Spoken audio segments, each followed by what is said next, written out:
السلام عليكم ورحمة الله وبركاته. أصدقائي الكرام، كيف حالكم؟ بخير؟ لاباس عليكم؟ صحة بخير؟ آه، احنا راني جالس دابا شوية في الطبيعة حدا الدار ديالي.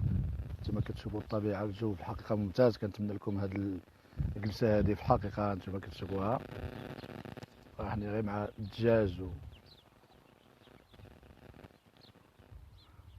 والطبيعة كنتمناها لكم. المهم، الموضوع ديالي هو حول القضية ديال السيد نائب وكيل الملك بمحكمة الابتدائية بفاس أيد الصغيري، اللي هو وقع الابن ديالو في الشركة ديال مرجان. قبضوه بعد الأب الخاص متلبس بسرقة. هاد السرقة اللي هو من بعد يعني لما ربط الاتصال الابن ديالو الابن اتصل بالاب ديالو، اتصل جا السيد وكيل الملك الصغيري وقال لهم بانكم بغيتوا تلبسوا الابن ديالي التهمه ديال السرقه من حيث عرفتوه ولدي، رغم ان الكاميرات ديال مرجان انهم كلهم يعني موثق العمليه ديال السرقه موثقه.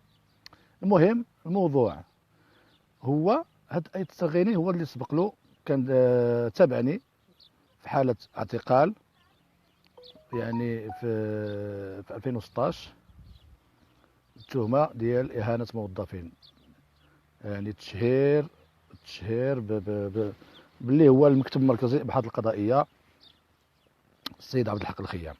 يعني وما قالوا بانها شكايه وجهها عبد الحق الخيام المدير العام للمكتب المركزي للابحاث القضائيه بيا بالتهمه ديال الاهانه ديالهم، رغم ان انا ما هنتش حتى شي واحد، ما كاين شي حاجه، ودار لي متابعه بدون مواجهه، بدون حتى شي حاجه. المواجهه ديالي مع المشتكي ما كايناش، رغم ان الدفاع ديالي دار الملتمس ديال طلب احضار يعني المشتكي، ومع ذلك اعتقلت وتحكمت دوز 6 شهور ديال السجن ظلما وعدوانا.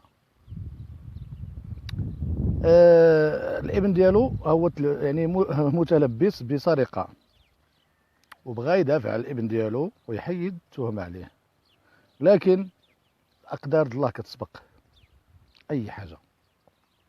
تم التوقيف ديالو على هذا التعامل اللي تعامل، وبغى وكان باغي يدخلوا، عيط للستافيد باش يهزوا 3 ديال لي سيكوريتي. علاش؟ من حيث شدوه متلبس وبغى يصيفطهم للسجن او يعتقلهم. علاش؟ الله اعلم. علاش؟ باش يغطي على الابن ديالو.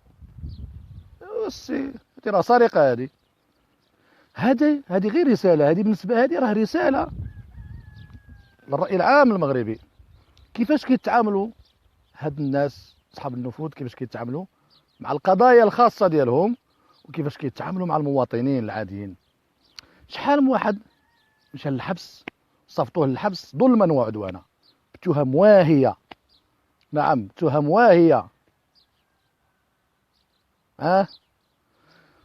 وجات مع من جات مع صاحب دعوتي، وكنت كندعي فيه وكندعي الله تعالى ديما يوريني فيه شي برهان وينتقم منه.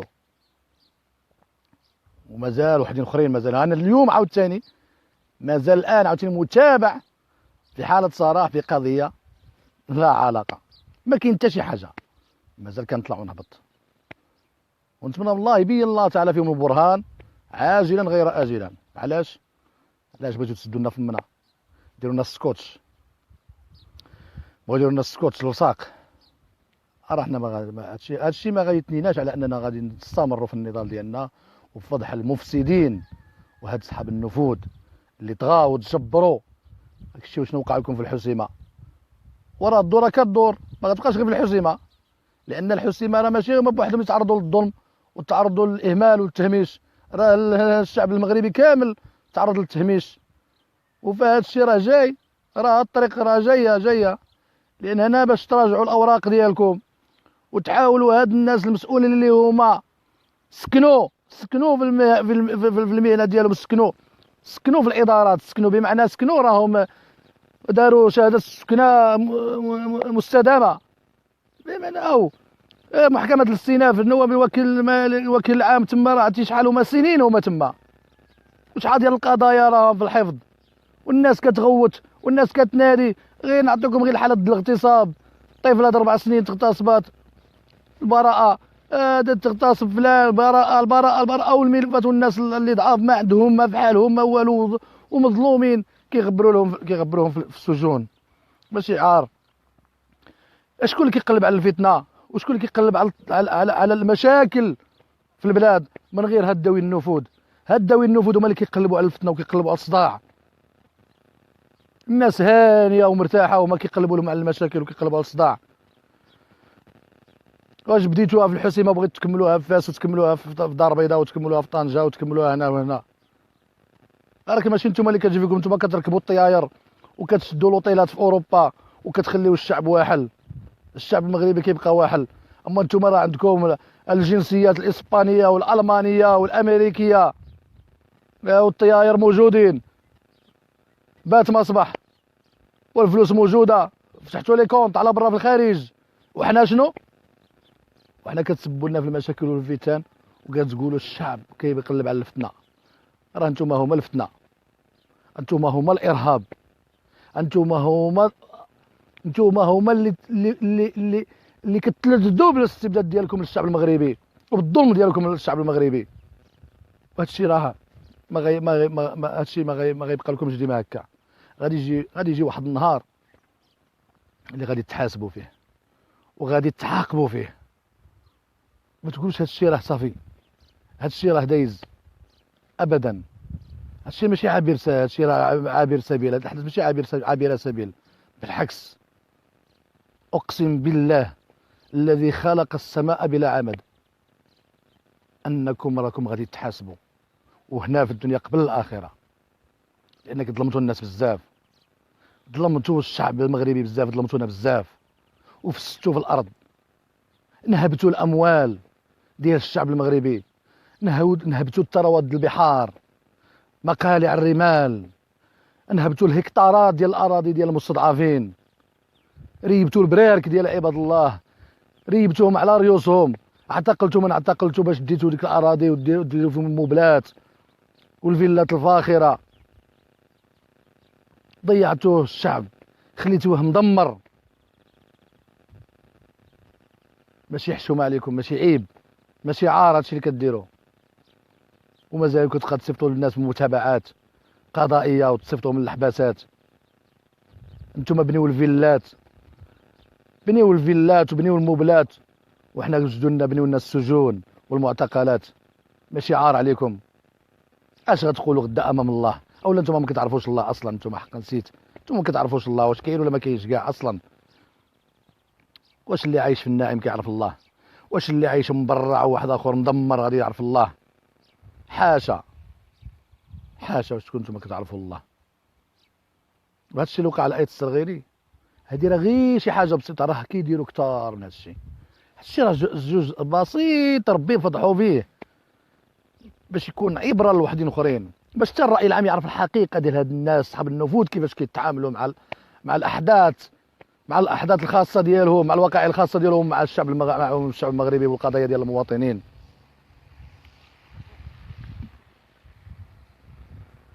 كيفاش السيد شفار وتشد هو معتقل وشفار وتجي تدافع عليه، تخرجوا تصيفط حراس امن خاص بغيت تصيفطوا من الحبس، علاش؟ حيت قبضوا متلبس بالسرقه. الشفاره صافي، الشفاره كتعايروا المواطنين وكتعايروا الناس، كتقول لك حق المواطن المغاربه هماشين كالخين، حق الشفاره، حق الاجرام، وانتم هما صناع الاجرام، انتم هما صناع الفساد، وانتم هما الراعين ديال الفساد.